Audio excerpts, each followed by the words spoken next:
You can feel it, can't you? They don't listen the same anymore. They interrupt you more than they used to. They talk over you. They make decisions without checking with you first.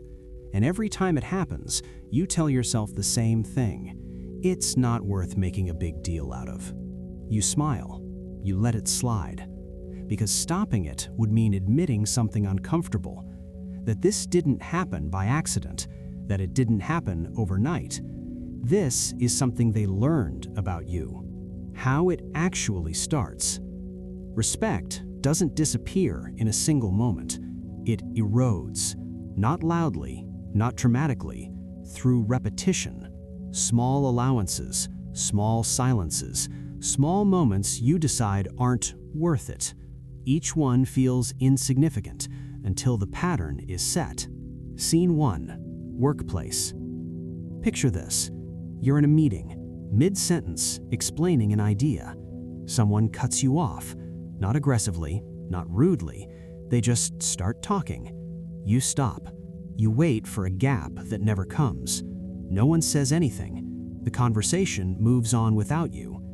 After the meeting, no apology, no acknowledgement, no reset. That was the moment. Not because they interrupted you, but because nothing happened after. Introducing the frame. This is where most people misunderstand respect. They think it comes from personality, confidence, being liked. It doesn't. Respect comes from behavioral weight. Here's the definition. Listen carefully. Behavioral weight is how expensive it feels to ignore you. If ignoring you costs nothing, people will do it repeatedly. The mechanism. Every time you let something slide without consequence, your weight drops. Every time you over-explain, it drops. Every time you absorb discomfort to keep things smooth, it drops. Not because you're weak, because you're predictable. Predictability creates comfort. Comfort invites testing. People don't plan this consciously. They probe, and they watch what happens. Scene 2. Social/relationship. Now, think about a social moment. You're with friends. Someone makes a joke at your expense. It's subtle, sharp enough to notice. Everyone laughs. You laugh just a beat late. Inside, something tightens, but you let it go. Next time, the joke comes faster, sharper. Now, it's part of the dynamic. You didn't agree to it out loud, but you made it cheap. Why being nice fails. This is where people hide behind the word nice. I'm easygoing. I don't want conflict. I choose peace. But peace without boundaries isn't peace. It's permission. And permission destroys behavioral weight faster than anything else because it tells people exactly how far they can go.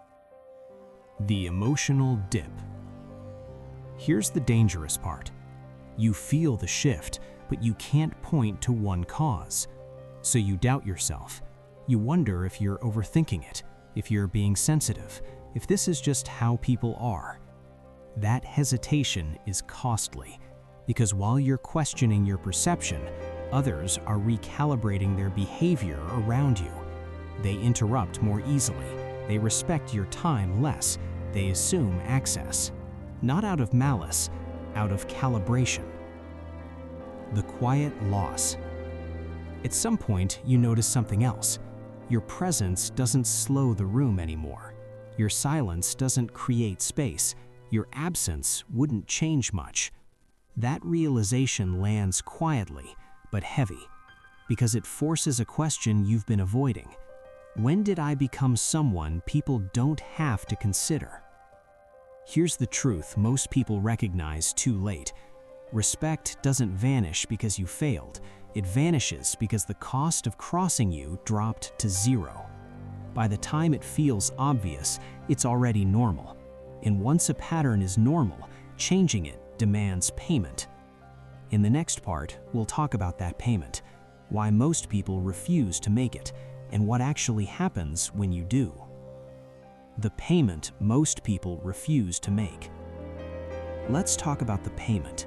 because this is where almost everyone stops, not because they don't understand what's happening, but because restoring behavioral weight feels risky. Once a pattern is set, breaking it creates friction, awkwardness, resistance, and most people would rather live with quiet disrespect than tolerate visible tension. Silence feels safer than change. Change threatens comfort, not just yours, but everyone else's. The moment you stop absorbing costs quietly, people notice, not because you announce it, but because the room feels different. The pause lasts longer, the joke doesn't land, the assumption misses. That discomfort is the first signal that the pattern is breaking. The first real test. Here's the first test. It always looks small. Someone interrupts you again. This time, you don't rush to continue. You don't fight for the floor. You don't explain. You stop. The silence stretches. They fill it, awkwardly. That moment costs them something. Not embarrassment, not fear, awareness. Because now ignoring you isn't free. This is important. This isn't about becoming aggressive. It isn't about dominance. And it definitely isn't about asserting yourself through speeches. Aggression is reactive. Control is deliberate. You're not raising your voice, you're raising the price. The internal shift. The real shift doesn't start with others. It starts when you decide one thing internally. I'm done compensating for behavior that disrespects me. That decision changes how you move. You stop filling silence. You stop smoothing things over. You stop rescuing people from the consequences of what they say or do. At first, this feels wrong, because you've been trained to keep things easy, to be agreeable, to make rooms comfortable. But comfort is what made you cheap in the first place. The second test. After the silence comes the second test. Someone pushes again. Not harder, just to see if you'll fold. A comment, a delay, a subtle boundary check. This is where most people collapse. They explain, they justify, they soften, and the system resets against them. The sword's edge. This is the sword's edge. Too passive and nothing changes. Too aggressive and you lose control. The edge is restraint. You respond once, cleanly, without emotion. Then you move on. No speeches, no threats, no rehearsed authority, just consistency. What actually changes? Something interesting happens when you hold this line. People don't suddenly become kinder, they become careful. They pause before interrupting. They choose their words. They stop assuming access. Not because you demanded respect, but because unpredictability returned. Your behavioral weight increases because your reactions now have cost. Important warning. Do not confuse this with bitterness. Withdrawal out of resentment is weakness. Selectivity out of clarity is strength. You're not cutting people off emotionally. You're deciding where attention belongs.